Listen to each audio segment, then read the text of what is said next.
पानी के ग्लास में एक दो बूंद जहर की गिर जाने पर आप उसे पानी से अलग नहीं कर सकते। ये टिप्पणी की है हमारे देश के सर्वोच्च न्यायालय यानी कि सुप्रीम कोर्ट ने। और सुप्रीम कोर्ट को ये टिप्पणी करनी पड़ी है उस एक भर्ती पर जिस भर्ती ने 2021 से लेकर के अभी हम 2026 में बैठे हैं और इन लगभग 5 सालों में इस भर्ती ने बवाल काट के रखा हुआ है। हम बात कर रहे हैं राजस्थान में हुई 2021 में जो एसआई भर्ती रद्द की गई थी उस भर्ती की। और सुप्रीम कोर्ट में आज सोमवार को इस मामले पर जो सुनवाई हुई उस सुनवाई में सुप्रीम कोर्ट ने साफ कर दिया कि फिलहाल तो ये भर्ती रद्द ही रहने वाली है। आपको बता दें कि राजस्थान में 2021 में एसआई की भर्ती निकाली गई थी, लेकिन ये एसआई की भर्ती में आरोप लगे, धांधली के आरोप लगे, गड़बड़ी के आरोप लगे, जिसके बाद इस भर्ती को राजस्थान हाई कोर्ट ने रद्द कर दिया था।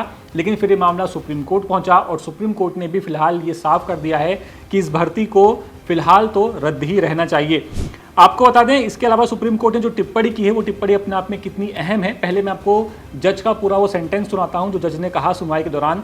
जज ने कहा कि पानी के ग्लास में 2-3 बूंद जहर की गिरने पर उसे पानी से अलग नहीं कर सकते, पूरा ग्लास ही फेंकना पड़ता है।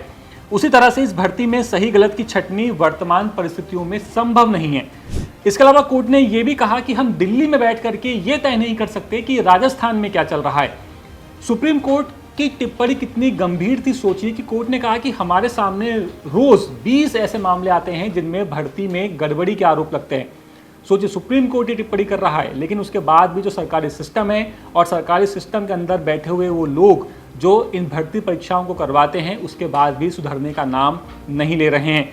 दरअसल ये जो पूरा घटनाक्रम हुआ ये सोमवार को ट्रेनी एसआई यानी कि जो सिलेक्टेड अभ्यर्थी थे इनकी स्पेशल लीव पिटीशन पर सुनवाई हो रही थी, जिसे सुप्रीम कोर्ट ने खारिज कर दिया है।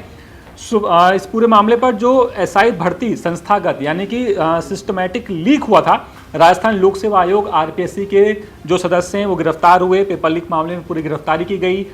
जो कुछ सदस्य हैं आयोग के उन्होंने अपना इस्तीफा भी दिया। काफ़ी बवाल मचा था इस पूरे मामले पर। 10 सूत्र में आपको ये खबर वक्त वक्त पर दिखाई भी थी।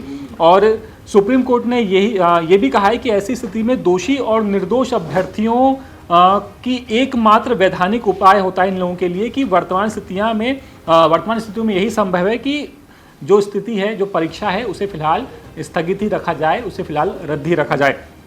कोर्ट ने यह भी कहा कि नीट में 44 एमबीबीएस अभ्यर्थी पकड़े गए थे, तब भी सुप्रीम कोर्ट ने पूरी भर्ती रद्द कर दी थी। यानी सुप्रीम कोर्ट ये कहना चाह रहा है कि हम किसी भी एग्जाम में या किसी भी केस में हम लगभग सेम जो है वो अपना नज़रिया रखते हैं। हम सेम पूरे मामले को देखते हुए ये चाहते हैं कि अगर गड़बड़ी किसी एक के साथ भी हुई है तो पूरा जो सिस्टम है इसमें गलती पूरे सिस्टम की है। और इसीलिए किसी एक की वजह से अगर भर्ती में गड़बड़ी हो रही है तो आप ये तय नहीं कर सकते, ये दावा नहीं कर सकते कि बाकी जो लोग शामिल थे उस परीक्षा में उन लोगों ने भी गड़बड़ी ना की हो। आपको बता दें कि इस पूरे मामले में राजस्थान हाईकोर्ट की एकल पीठ ने 28 अगस्त 2025 को इस भर्ती को रद्द करने का आदेश दिया था, जैसा कि मैंने आपको पहले बताया। और इसके बाद हाईकोर्ट की खंडपीठ यानी कि डिवीजन बेंच में 4 अप्रैल 2026 को ये मामला जब गया था तब हाईकोर्ट ने 4 अप्रैल 2026 को फैसला सुनाते हुए इस आदेश को बरकरार रखा था। खंडपीठ के इसी फैसले को जो कुछ सिलेक्ट अभ्यर्थी थे इन्होंने सुप्रीम कोर्ट में चैलेंज किया। अब मैं आपको बताता हूँ जो वकील थे दोनों पक्षों के, इन वकीलों ने क्या दलील दी। अभिषेक मनु सिंघवी जो चयनित अभ्यर्थियों की ओर से पैरवी कर रहे थे, इन्होंने ये कहा कि भर्ती में व्यापक स्तर पर पेपर लीक नहीं हुआ था, सिर्फ 6.3% अभ्यर्थी ही दूषित पाए गए। 838 अभ्यर्थी सिलेक्ट होकर के 2 साल से ज़्यादा वक्त से अपनी सेवाएं दे रहे हैं, जिनके प्रशिक्षण पर भारी खर्च हुआ है। ऐसे में पूरी भर्ती को रद्द करना ठीक नहीं है, ये तर्क दिया अभ्यर्थियों के वकील ने। अब जो सीनियर एडवोकेट हैं जयदीप गुप्ता, ऋषभ संचेती और हरेंद्र नील, इन्होंने क्या कहा? इन्होंने कहा कि इस भर्ती में सही और गलत अभ्यर्थियों की छटनी संभव नहीं है। जब भर्ती का पेपर खुद आयोग यानी कि आरपीएससी के सदस्य ने परीक्षा के 35 दिन पहले ही लीक कर दिया था, तो ऐसी स्थिति में पूरी प्रक्रिया की गोपनीयता और शुचिता पर सवाल उठते हैं। ये पूरी तरह से भंग हो चुकी है। यानी ये जो पूरा मामला है, ये पूरा मामला अपने आप में काफ़ी संदेह वाला है, काफ़ी विवाद वाला पूरा मामला रहा है, जिसने काफ़ी सवाल खड़े किए। और अगर थोड़ी सी जानकारी मैं आपको इस भर्ती की जाते जाते दे दूं इस वीडियो में, तो मामला 859 पदों का था जब ये भर्ती निकाली गई थी। इसमें लगभग 8 लाख लोगों ने आवेदन किया और 13 सितंबर से 15 सितंबर 2021 के बीच में लिखित परीक्षा हुई थी और इसमें लगभग 4 लाख के आसपास लोग शामिल हुए थे। 24 दिसंबर 2021 को रिजल्ट रिजल्ट आया। फिजिकल टेस्ट में 20,359 जो कैंडिडेट्स थे वो पास हुए थे और 12 फरवरी से 18 फरवरी 2022 तक हुए फिजिकल में 11 अप्रैल 2022 को इसका रिजल्ट जारी किया गया और इसमें फिर 3,291 अभ्यर्थियों को इंटरव्यू के लिए बुलाया गया था। लेकिन फिर बाद में वही कि जब गड़बड़ी के आरोप लगे, आरपीएससी के जो सदस्य हैं उनके ऊपर आरोप लगे, उन्होंने अपना इस्तीफा दिया, कुछ गिरफ्तारियां भी हुई इस पूरे मामले पर और मामला जब सुप्रीम कोर्ट पहुंचा तो आखिरकार फिलहाल सुप्रीम कोर्ट ने साफ किया कि भर्ती को स्थगित रखना ही सबसे बेस्ट उपाय है। आपको बता दें कि अब ये जो नई भर्ती आई है एसआई भर्ती की, उसमें इन लोगों को अपेयर करने की बात कही जा रही है।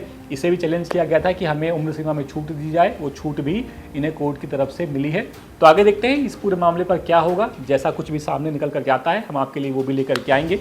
फिलहाल इस पूरे मामले पर आपकी राय क्या है, आप क्या सोचते हैं भर्ती प्रक्रिया को लेकर के, आप हमें कमेंट करके ज़रूर बताएं और अपडेट्स के लिए देखते रहिए 10 सूत्र और अपने सुझाव, अपने कमेंट्स हम तक पहुंचाते रहिए। कैमरा पर्सन बिलाल खान के साथ मैतुल द्विवेदी, 10 सूत्र, भोपाल। लेटेस्ट,